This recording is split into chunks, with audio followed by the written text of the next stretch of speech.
तो प्यारे बच्चों नमस्कार। तो कैसे हो आप सभी। मैं उम्मीद करता हूं कि आप सब मस्त होंगे, स्वस्थ होंगे और अपने पढ़ाई में व्यस्त होंगे। तो प्यारे बच्चों आज के इस वीडियो में हम आप सभी के लिए लेकर के आए हैं 30 ऐसे महत्वपूर्ण सवाल हिंदी का जो कि काफ़ी इम्पोर्टेंट है। आज के इस वीडियो को देखने के बाद अगर आप एग्ज़ाम में जाएँगे तो आपका ये 30 में से आपका यानी कि 20 क्वेश्चन टकरा जाएगा। तो उम्मीद करता हूँ कि आप सब ये समझ चुके होंगे कि मैं किस प्रश्न की बात, कैसे प्रश्न की बात कर रहा हूँ। पूरे वीवीआई प्रश्न है, एकदम रट जाना है, वीवीआई प्रश्न है। तो चलिए वीडियो को स्टार्ट करते हैं बिना समय गवाए ही। अगर आपका एग्ज़ाम कल है तो ये वीडियो के आज ज़रूर देख कर जाना, तब आप एग्ज़ाम में बहुत अच्छा मार्क्स ला सकते हो। और अगर आपको विश्वास नहीं है तो आप एग्ज़ाम देना और एग्ज़ाम देने के बाद क्या करना, आ करके इस प्रश्न को मिलाना और देखना कि इसमें से कितना टकराया है। तो समझो कि ये ओरिजिनल क्वेश्चन पेपर है और इसको एकदम रट जाना है 30 प्रश्न को। तो चलिए हम लोग वीडियो को स्टार्ट करते हैं। तो चलिए प्यारे बच्चों हम सबका पहला जो क्वेश्चन आता है वो करा है कि हु आर सुधराज किसकी रचना है। तो हु आर सुधराज जो है किसकी रचना है बताना है, भीमराव अंबेडकर की या गांधी जी की या राजेंद्र प्रसाद की। तो हु आर सुधराज जो है वो बाबा साहेब भीमराव अंबेडकर के द्वारा रचा गया है, जो कि काफी इंपॉर्टेंट है। आप लोग इसको रट जाइएगा। चलिए उसके बाद सेकंड नंबर क्वेश्चन की बात करते हैं। दूसरा क्वेश्चन यहाँ पे आया, कहता है क्या कि भारतीय संविधान के निर्माता कौन है। अब गांधी जी या फिर भीमराव अंबेडकर या फिर डॉक्टर राजेंद्र प्रसाद। तो संविधान के निर्माता की अगर हम बात करें तो बहुत काफी रोल इंपॉर्टेंट है किनका, भीमराव अंबेडकर का। तो इसका भी right answer option number A हो जाएगा। ऑप्शन नंबर ए को भर देना है। चलिए उसके बाद आते हैं 3 नंबर क्वेश्चन। कह रहा है कि द कास्ट इन इंडिया किस लेखक की रचना है। तो द कास्ट इन इंडिया जो है ये भी भीमराव अंबेडकर की रचना है। काफी इंपॉर्टेंट सवाल आप लोगों को हम बता रहे हैं।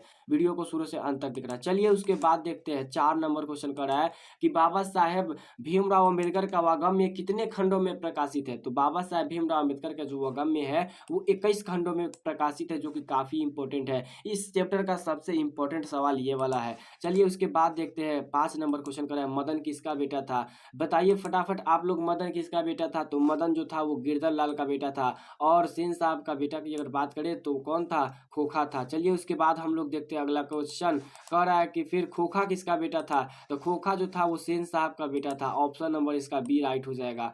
मजेदार मजेदार क्वेश्चन आप लोगों को बता रहे हैं। तो मैं उम्मीद करता हूं कि सारा प्रश्न आप लोग याद कर लेंगे और जाकर एग्जाम में फोड़ डालेंगे।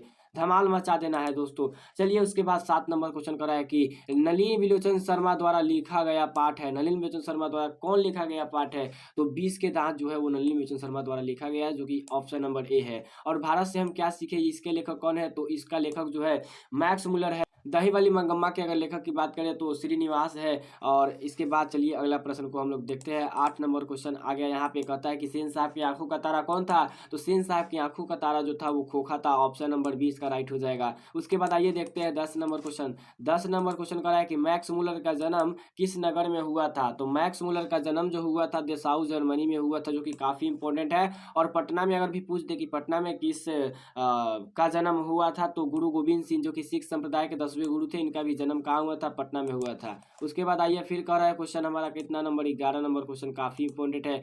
प्रश्न मानव का अर्थ क्या होता है। तो प्रश्न मानव का जो अर्थ होता है वो प्राचीन मानव होता है। ऑप्शन हमारा बी राइट हो जाएगा। चलिए उसके बाद देखते हैं। फिर 12 नंबर क्वेश्चन कहता है कि बिहार निर्वंश विद्या का संबंध है। निर्वंश विद्या का संबंध किससे है। तो मानव विज्ञान से है। निर्वंश विद्या का संबंध जो है मानव विज्ञान से है। काफी इंपॉर्टेंट प्रश्न है।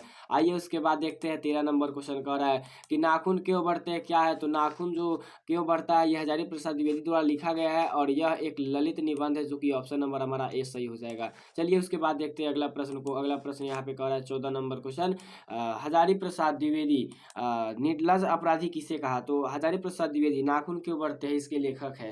तो इसमें ये निर्लज अपराधी नाखून को बोले हैं, जो कि ऑप्शन नंबर ए है। काफी इंपॉर्टेंट क्वेश्चन है, इसको रट जाना। चलिए उसके बाद देखते हैं 15 नंबर क्वेश्चन कहता है किसने कहा था सब नए खराब नहीं होते और सब पुराने अच्छे नहीं होते। तो ये हमारे सबसे प्रिय कवि कौन, हजारी प्रसाद द्विवेदी जी बोले थे नाखून क्यों बढ़ते हैं पाठ में कि सब पुराने, सब खराब नहीं होते नए और सब पुराने अच्छे नहीं होते। चलिए उसके बाद अगला प्रश्न यहाँ पे आता है क्या कि लेखक के अनुसार नाखून किसका प्रतीक है। तो लेखक के अनुसार अगर नाखून की बात करें तो पार्श्वी वृत्ति का वो प्रतीक है, जो कि ऑप्शन नंबर हमारा ए सही है। चलिए उसके बाद अगला प्रश्न को हम लोग देखते हैं। अगला प्रश्न यहाँ पे कह रहा है, चलिए हिंदी भाषा की कौन सी लिपि है। तो हम लोग हिंदी भाषा की अगर बात करें तो देवनागरी जो है वो हिंदी भाषा की लिपि है। ऑप्शन राइट हमारा ए हो जाएगा। उसके बाद आइए देखते हैं फिर का नागरी लिपि पाठ किससे संकलित है? तो नागरी लिपि पाठ जो है वो भारतीय लिपियों की कहानी से संकलित है, जिसके लेखक जो है गुणाकर मूले है। काफ़ी इंपॉर्टेंट है, ये भी सवाल है। चलिए उसके बाद देखते हैं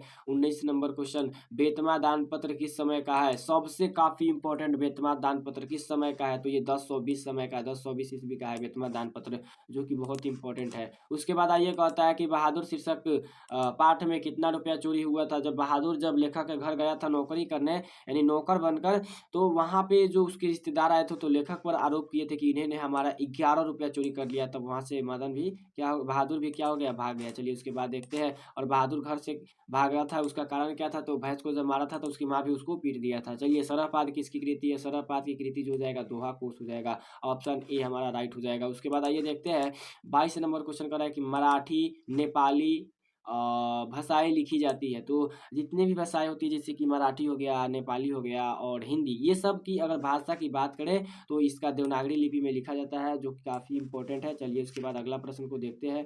चलिए अगला जो प्रश्न यहाँ पे कह रहा है कि नागरी लिपि में प्राचीनतम मराठी के लेख मिलने लगे। तो यहाँ पे बात हमको बताना है कि जो नागरी लिपि जो शीर्षक पाठ है, तो उसकी जो लेख है वो कब से मिलने लगे।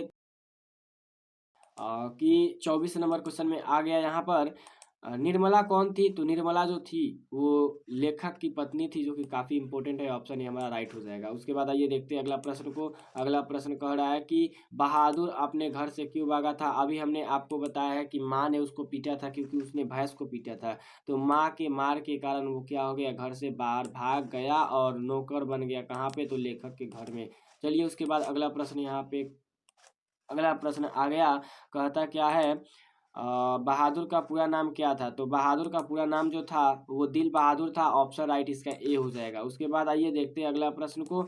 अगला प्रश्न भी हमको कंप्लीट करना है। चलिए 27 नंबर क्वेश्चन आ गया, कहता है क्या, अ, कौन मनुष्य के संपूर्ण जीवन से संबंधित है? तो यहाँ पे मनुष्य के जीवन भर जो उसका साहित्य जो होता है, उसके संस्कार की अगर बात करें, उसके आदत की बात करें, तो ये सब क्या होता है कि उसके जीवन भर रहता है। और कैसा काम करता है उसका चर्चा रहता है। सुंदरता जीवन भर नहीं रहता है, धन भी जीवन भर नहीं रहता है। चलिए उसके बाद हम लोग बात करते हैं यहाँ पर, लेखक रामविलास शर्मा के गाँव का क्या नाम था?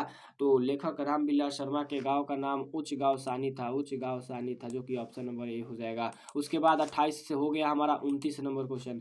29 नंबर क्वेश्चन का है, रामविलास शर्मा का जन्म कब हुआ था? तो रामविलास शर्मा का जन्म सन 1912 ईस्वी में हुआ था। काफ़ी इंपॉर्टेंट है। ऑप्शन नंबर ए जाकर बोर्ड एग्जाम में लिख देना है एकदम पूरे इसको। आइए उसके बाद देखते हैं, कह रहा है 30 नंबर क्वेश्चन, निराला की साहित्य साधना के लेखक कौन है? तो निराला की साहित्य साधना के लेखक जो है रामविलास शर्मा है, जो कि काफ़ी इंपॉर्टेंट है। ऑप्शन नंबर भी राइट हो जाएगा। आइए उसके बाद हम लोग देखते हैं, कह रहा है 31 नंबर क्वेश्चन। हमने बोला था आपको 30 क्वेश्चन कराएंगे, लेकिन 2 क्वेश्चन और है, उसको भी करा लेते हैं। पंडित किस घराने के वंशज है? तो पंडित जो थे वो लखनऊ घराने के वंशज थे, जो कि काफ़ी इंपॉर्टेंट है। उसके बाद आइए फिर कह रहा है यहाँ पर 31 नंबर क्वेश्चन, म का उच्चारण स्थान बताए। म का उच्चारण स्थान जो हो जाएगा वोस्ट हो जाएगा, जो कि काफ़ी इंपॉर्टेंट है। चलिए उसके बाद आते हैं 32 नंबर क्वेश्चन पर। 32 नंबर क्वेश्चन कह रहा है कि बिरजू महाराज किस शैली के नर्तक थे?